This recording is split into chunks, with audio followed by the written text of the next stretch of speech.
Hello friends, आज हम IPC के सेक्शन 403 से लेकर के सेक्शन 414 तक के बारे में बात करेंगे। इसमें सेक्शन 403 कहता है dishonest misappropriation of property, संपत्ति को बेईमानी से दुर्विनियोग कर लेना। इसको थोड़ा इस तरीके से क्लियर करते हैं कि ये होता क्या है। जैसे दो महिलाएं एक ही तरह का पर्स ले करके एक सीट पर बैठी थी और एक महिला के बैग में 100 रुपए थे और बी की महिला में 5,000 रुपए थे। जब वो दोनों स्टेशन पर उतरती हैं तो वह अपना बैग उठा लेती है और दूसरा बैग उठा लेती है, लेकिन यह समझ करके ले जाती है कि वह अपना बैग ले जा रही और दूसरी ये समझ करके ले जाती है कि वह अपना बैग ले जा रही।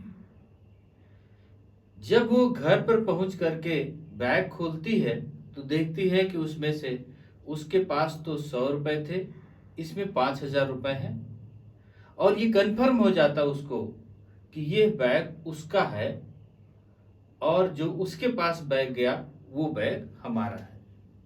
तो ये बैग ले करके आई, चोरी से नहीं लाई, इसमें चोरी नहीं हुआ क्योंकि वो अपना समझ करके ले करके आई है। और लेकिन जब 5,000 रुपए देखती है तो उसकी नीयत गड़बड़ हो जाती है, मतलब अब उसके मन में बेईमानी आ जाती है और उस पैसे को वो अपना मानकर यूज करने लगती है। तब ये घटना क्या कहलाती है? मिस एप्रोप्रिएशन कहलाती है।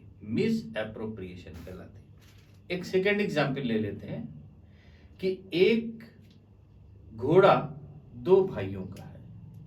एक घोड़ा दो भाइयों का है, मतलब वो उस घोड़े में दोनों का शेयर है और एक व्यक्ति किसी काम के लिए उस घोड़े को लेकर के दूसरे से पूछ करके जाता है, दूसरे से पूछ करके उस घोड़े को ले करके जाता है।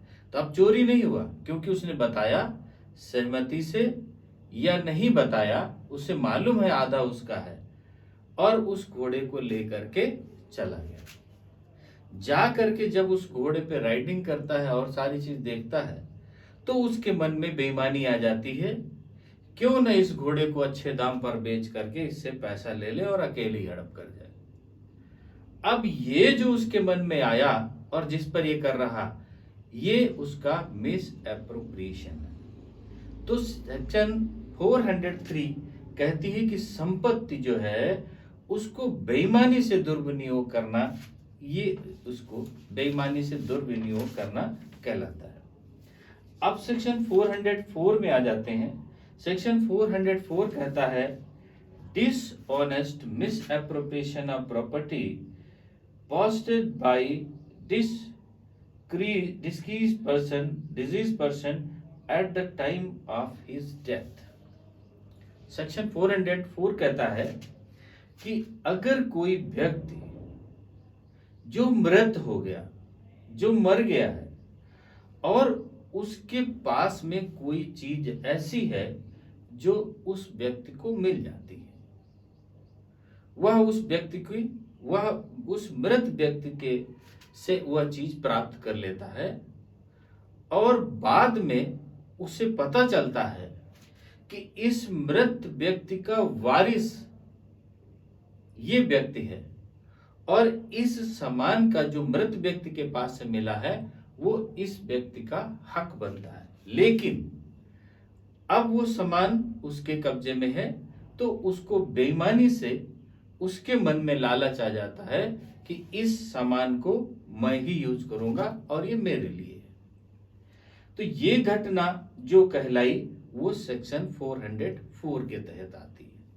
जो मृत व्यक्ति के शरीर से कोई चीज मिल जाती है और वह उसके उत्तराधिकारी को जब मालूम हो जाता है, ना दे करके स्वयं यूज कर लेता है बेईमानी से, तो ये सेक्शन 404 के अंतर्गत आता है और इसके लिए उसे 3 साल की सजा या जुर्माना या दोनों से उसे दंडित किया जा सकता है।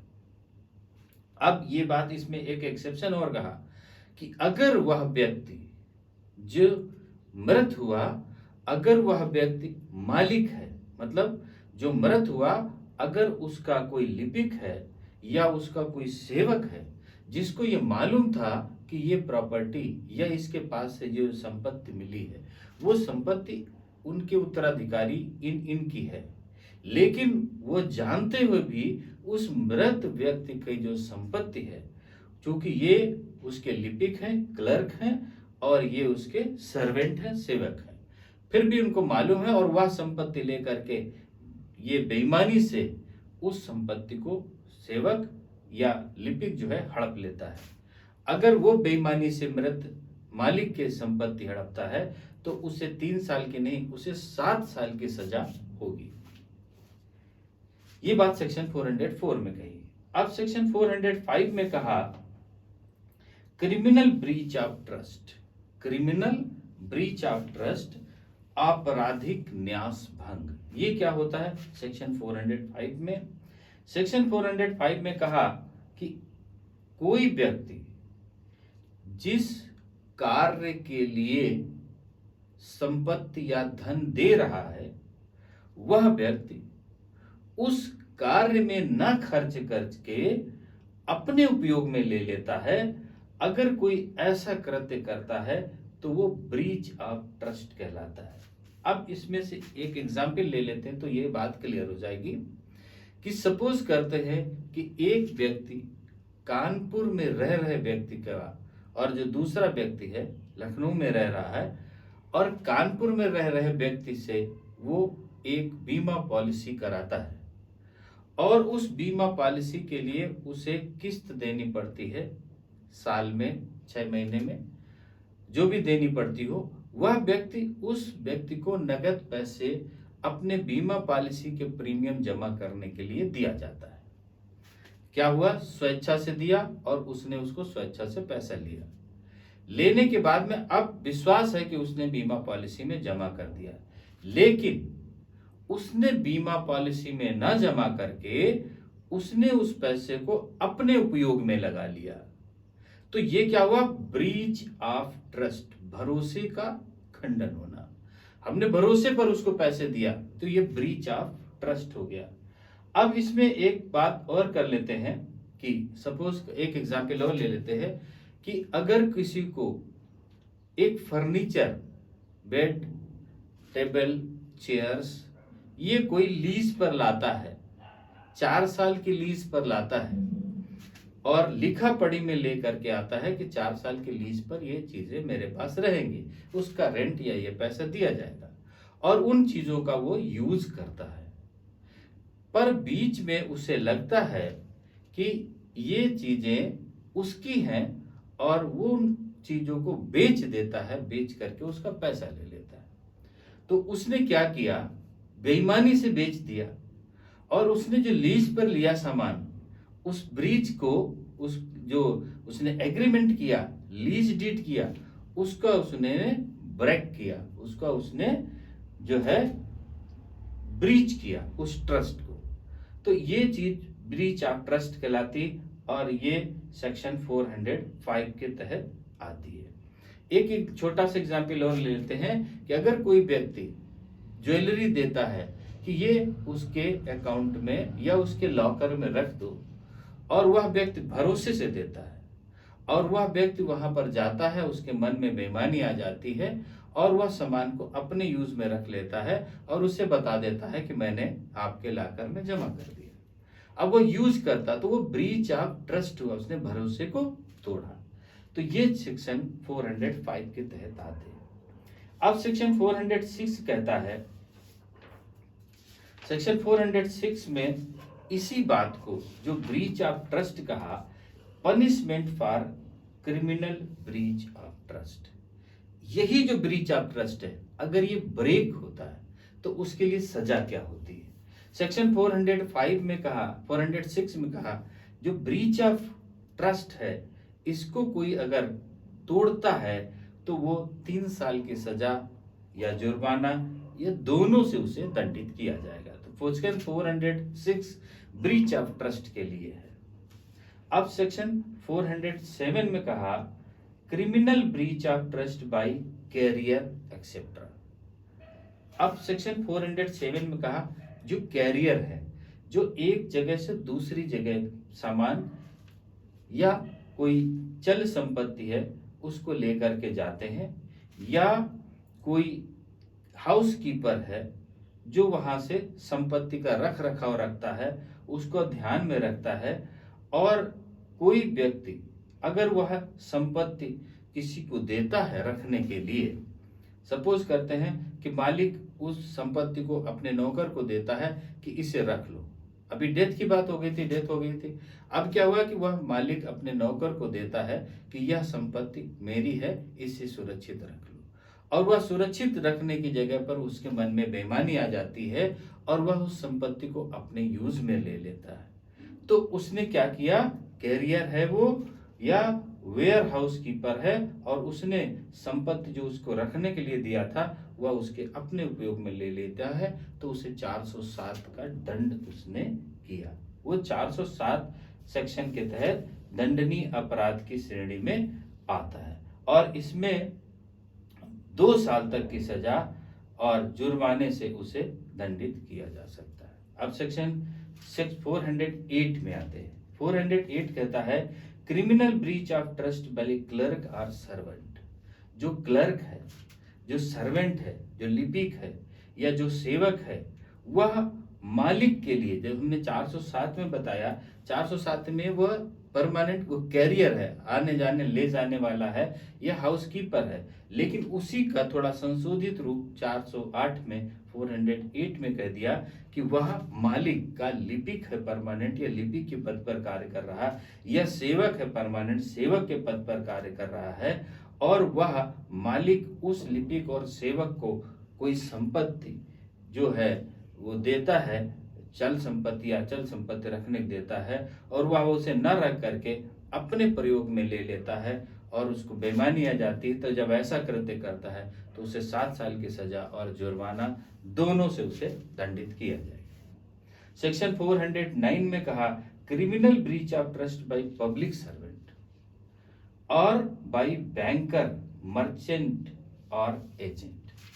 ऐसे लोग जो लोक सेवक हैं, ऐसे लोग जो बैंकर हैं, बैंक के अधिकारी हैं, बैंक के लोग हैं, ऐसे हैं जो व्यापारी हैं, ऐसे हैं जो विक्रेता हैं, या ऐसे हैं जो दलाल हैं, मतलब कि उनके पास में वह संपत्ति ट्रस्ट के तहत हम रख सकते हैं।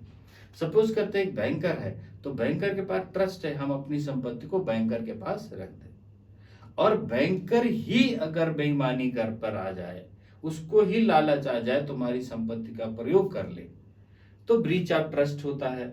अब सेवक, कोई लोक सेवक है जो इस चीज को कर रहा है, उसके पास में हम संपत्ति रख देते हैं, या कोई व्यापारी है जिसके पास में अपनी संपत्ति को, अपने माल को उसके पास डंप कर देते हैं, रखते हैं, और बीच में क्या करता है कि उस मालिक, उस व्यापारी के मन में बेईमानी आ जाती है और वो तुम्हारे माल को, तुम्हारी संपत्ति को स्वयं प्रयोग करके उसको पैसे ले लेता है। या कोई एजेंट है, अभी करता है LIC का या अन्य किसी बैंक का, जो पैसे जमा कराता है, पैसे निकलता है, या कोई दलाल है जो पैसे जमा कराने वाला है, निकालने वाला है। अगर ऐसे लोग संपत्ति का अपने बेईमानी से, अपने लालच से दूसरे की संपत्ति को अपना प्रयोग कर लेते हैं, अपने लिए यूज कर लेते हैं, तो उसे हम 409 सेक्शन के तहत में गिनते हैं कि उसने 409 सेक्शन के तहत उसने जो है अपराध कारित किया, और उसे लाइफ इम्प्रिजनमेंट से, और जो उसका दंड है लाइफ इम्प्रिजनमेंट या मैक्सिमम 10 इयर्स और जुर्माना, दोनों से उसे दंडित किया जाएगा सेक्शन 409 में। अब सेक्शन 410 में कहा कि स्टोलन प्रॉपर्टी, चोरी की संपत्ति। ये इंपॉर्टेंट बात है। सेक्शन 410 में कहा कि चोरी की संपत्ति होती क्या है। चोरी की संपत्ति किसे कहते हैं? जो व्यक्ति चोरी करके कोई संपत्ति लाया है, या जो व्यक्ति एक्सटॉर्शन उद्यापन करके कोई संपत्ति लाया, एक्सटॉर्शन पहले पढ़ा चुके, एक्सटॉर्शन करके कोई संपत्ति लाया, रॉबरी लूट करके कोई संपत्ति लाया है, या क्रिमिनल मिस एप्रोप्रिएशन जो अभी हमने बताया आपराधिक विनियोग के तहत संपत्ति लाया है, या क्रिमिनल ब्रीच आपराधिक न्यास भंग के तहत संपत्ति लाया।